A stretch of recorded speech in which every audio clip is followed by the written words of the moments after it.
हाय दोस्तों, मेरा नाम है शुभम केसवानी और जैसे आपको पता है कि मैं पहले भी आपके लिए एक कॉस्टिंग से रिलेटेड एक 5S सुनाने कॉन्सेप्ट पे एक वीडियो लेके आया था। आज भी मैं आपके लिए कॉन्सेप्ट पे वीडियो लेके आया हूँ, पर ये कॉन्सेप्ट डिफरेंट है थोड़ा। ये है प्राइसिंग डिसीजंस चैप्टर से related and this talks about price sensitivity. तो प्राइस सेंसिटिविटी क्या है कि अगर आप किसी प्रोडक्ट का प्राइस चेंज कर दो तो उससे कंज्यूमर के बिहेवियर पे क्या इफेक्ट आता है, वो प्राइस सेंसिटिविटी मेजर करता है। पर हमें पता ये चलेगा कि कंज्यूमर की प्राइस सेंसिटिविटी क्या है, कैसे है। तो उसके लिए एक बहुत बढ़िया कॉस्ट के एक महान दिग्गज हैं, उनका नाम है नगले। तो NAGLE, नल्ले नहीं नगले, हाँ। तो उन्होंने 9 फैक्टर्स दिए हैं जिनसे हमें पता चल सकता है कि प्रोडक्ट की प्राइस सेंसिटिविटी क्या है। तो पहले मैं आपको फैक्टर्स बता देता हूँ, फिर मैं बता दूंगा याद कैसे करना है। तो उससे आपको ये भी हो जाएगा कि आपको पता भी चल जाएगा कि क्या क्या हमारे पास पॉइंटर्स हैं और आपको पता चल जाएगा कि इनको याद कैसे करना है। तो सबसे पहले आ जाते हैं यूनिक वैल्यू इफेक्ट। तो यूनिक वैल्यू यानी प्रोडक्ट जितना यूनिक उतने कम जो आपके कंज्यूमर्स है वो प्राइस सेंसिटिव। तो मतलब अगर जितना मेरा प्रोडक्ट यूनिक है तो जनरली मैं अगर उसको प्रोडक्ट को खरीदने जा रहा हूँ तो मुझे पता है मार्केट में और प्रोडक्ट अवेलेबल नहीं है वैसे, क्योंकि वो बहुत यूनिक है। तो मैं जनरली प्राइस सेंसिटिविटी मेरी कमी होगी उसमें। दूसरा, सब्सटीट्यूट अवेयरनेस इफेक्ट।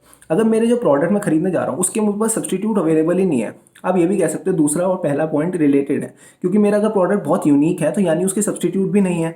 तो नगले ने बहुत बढ़िया काम किया कि उसने 2 पॉइंटर बना दिए, पर दोनों का मतलब लगभग सेम निकल रहा है। पर आपको याद करना है तो आपको दोनों पता होने चाहिए कि unique value effect and then substitute awareness effect. फिर आता है डिफिकल्ट कंपैरिजन। अगर आपके प्रोडक्ट के कंपैरिजन अवेलेबल नहीं है मार्केट में तो आप जनरली कम प्राइस सेंसिटिव हो। भाई मैं तो कहूँगा ये तीनों पॉइंट एक जैसे हैं कि जितना मेरा प्रोडक्ट यूनिक उसके उतने कम सब्सटीट्यूट। सब्सटीट्यूट नहीं तो मैं कंपेयर किस में करूँगा। तो 3 पॉइंट तो एकदम सेम सेम से हो गए कि यूनिक प्रोडक्ट, सब्सटीट्यूट अवेयरनेस मुझे है नहीं और डिफिकल्ट कंपैरिजन होगा होगा ही होगा। तो अगर मैं कंपेयर ही नहीं कर पा रहा तो मेरी तो प्राइस सेंसिटिविटी बहुत कम हो गई उस प्रोडक्ट से रिलेटेड।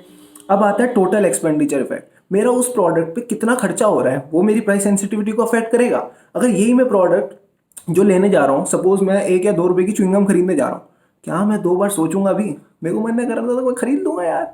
गए, पैकेट पड़ा, मस्त चबाया। और यही अगर मैं खरीदने जा रहा हूँ 25 से 30 हज़ार का मोबाइल फ़ोन, भाई मैं 3 से 4 बार मैं अमेजोन, फ्लिपकार्ट, स्नैपडील तो चलो बंद हो गया, मतलब इन दोनों साइट पे भी एक बार ढंग से देखूंगा, अपने दोस्तों से बात करूंगा, अपने घर वालों से बात करूंगा, सबसे बात करूंगा, क्योंकि वहाँ पे मेरे को थोड़ा पता है कि मेरा एक्सपेंडिचर काफ़ी अच्छा होने वाला है। तो यहाँ पे मैं थोड़ी सेंसिटिविटी तो दिखाऊंगा। तो जितना ज़्यादा एक्सपेंडिचर उतनी ज़्यादा सेंसिटिविटी, जितना कम एक्सपेंडिचर उतनी कम सेंसिटिविटी। फिर आता है एंड बेनिफिट इफेक्ट। भाई अगर मुझे लगता है कि प्रोडक्ट से जो बेनिफिट है वो तो एकदम लाजवाब है और प्राइस उसके सामने कमी है तो ज़्यादा सेंसिटिविटी होगी नहीं। पर यही मेरे को लग रहा है कि यार बेनिफिट का तो देखो थोड़ा सा कम ही है पर प्राइस ज़्यादा है, तो भाई थोड़ा मैं सेंसिटिव तो रहूँगा कि यार क्या मैं प्रोडक्ट लूँ या ना लूँ। फिर आता है शेयर्ड कॉस्ट इफेक्ट। अब शेयर्ड कॉस्ट का क्या मतलब है?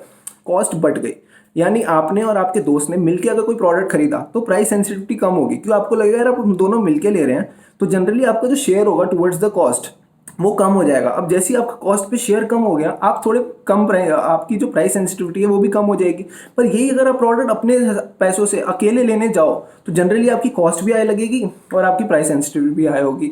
ये आपका जो पॉइंट है ना, ये टोटल एक्सपेंडिचर से आप रिलेट कर सकते हो कि अगर आप जनरली शेयर्ड कॉस्ट होगी तो आपका एक्सपेंडिचर भी कम होगा, और यही अगर आपकी शेयर्ड कॉस्ट नहीं होगी, सारा खर्चा आप खुद अपने कंधों पे ले लोगे, तो भाई फिर तो आपको थोड़ी सी सेंसिटिविटी फील होगी। और हाँ, ये सेंसिटिविटी वो वाली नहीं है जिसमें वो मैडम आती है क्या आपके टूथपेस्ट में नमक है या वो वाली, ये प्राइस सेंसिटिविटी है, टूथ सेंसिटिविटी नहीं है। हाँ, अब आती है संक इन्वेस्टमेंट इफेक्ट। अगर आपको लगता है कि आपने कोई प्रोडक्ट खरीदा है, जैसे कि आपने कोई एसेट वगैरह खरीद लिया, तो जनरली हम क्या मानते हैं, ये तो संक कॉस्ट है, उसको आप इतना कंसीडर नहीं करते। तो अगर आपने संक कॉस्ट मान लिया तो आपकी प्राइस सेंसिटिविटी कमी होगी। पर अगर आपको लगता है कि नहीं भाई ये संक कॉस्ट नहीं है, ये मेरे लिए रेलिवेंट कॉस्ट है, तो अगर रेलिवेंट कॉस्ट है, रेलिवेंट कॉस्ट जनरली उन बच्चों को समझ आएगा, थोड़ा डिसीजन मेकिंग जानते हैं कि भाई एक बार जो पुराना खर्चा होगा उसको भूल जाओ, पर जो नया खर्चा करने वाला हो उसमें तुम्हें ध्यान रखना है कि क्या मेरे को इससे बेनिफिट भी एक्स्ट्रा मिलेगा या नहीं मिलेगा। तो ये this is the concept of relevant cost. फिर आता है प्राइस क्वालिटी इफेक्ट। जितनी मुझे लग रहा है प्रोडक्ट की क्वालिटी अच्छी है उतना मैं उस पर खर्चा करना चाहूँगा। अगर मुझे लगा क्वालिटी उतनी अच्छी नहीं है पर ये मेरे से पैसे ज़्यादा ले रहा है, फिर मैं थोड़ा सेंसिटिव हो जाऊँगा। फिर आता है इन्वेंट्री इफेक्ट।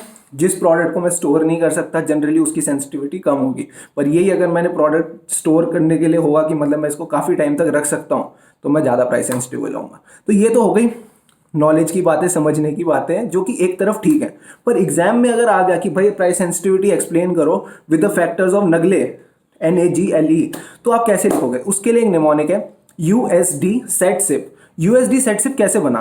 तो इसका सिंपल सा एक फंडा है जो आपको याद करने में हेल्प करेगा कि प्राइस सेंसिटिविटी है। तो कॉन्सेप्ट है प्राइस सेंसिटिविटी। तो यूएस डॉलर और रुपये का जो एक्सचेंज रेट है बहुत सेंसिटिव है।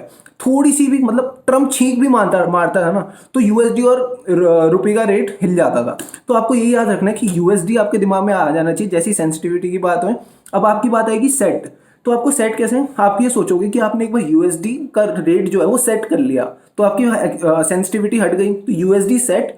अब अगर आपने यूएसडी का रेट सेट कर लिया, आपकी टेंशन उड़ गई, आप कोल्ड ड्रिंक सिप करके अपने मजे लो, तो आ गया आपका यूएसडी सेट सिप। अब ये यूएसडी सेट सिप आप लिख लो क्योंकि आपको आसानी रहेगी कि पॉइंटर्स याद करने में। तो यूएसडी, यू यानी यूनिक वैल्यू इफेक्ट, क्योंकि आपका जितना प्रोडक्ट यूनिक है उतनी प्राइस सेंसिटिविटी कम है। एस यानी सब्सटीट्यूट अवेयरनेस इफेक्ट। डी यानी डिफिकल्ट कंपैरिजन इफेक्ट। तो unique value, substitute awareness and difficult comparison, तो ये हो गया यूएसडी। फिर आता है सेट। तो सेट में आपका आ गया शेयर्ड कॉस्ट इफेक्ट, ई से आ गया आपका and benefit effect and T से आ गया टोटल एक्सपेंडिचर इफेक्ट। फिर से बोल रहा हूँ, लिख लो आप, अब याद रहेगा, ठीक है।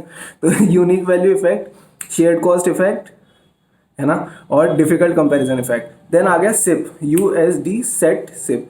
तो मैंने शेयर कॉस्ट इफेक्ट बोल दिया, एंड बेनिफिट इफेक्ट बोल दिया, टोटल एक्सपेंडिचर इफेक्ट बोल दिया। अब सिप रह गया। तो सिप में क्या है, संक इन्वेस्टमेंट इफेक्ट, ऐसा आ गया।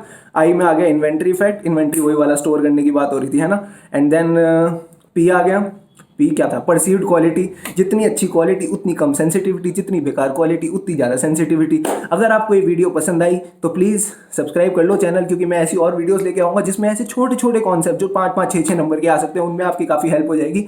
बाकी मेरा क्या है, मैं तो आता रहूँगा, डालता रहूँगा, आप देखते रहो अगर अच्छी लगती है तो। बाकी थैंक यू सो मच, यहाँ तक आपने वीडियो देखी, मुझे अच्छा लगा और कोशिश करूँगा आगे भी आपकी हेल्प कर सकूँ और अच्छी वीडियो ला सकूँ। Thank you so much, bye.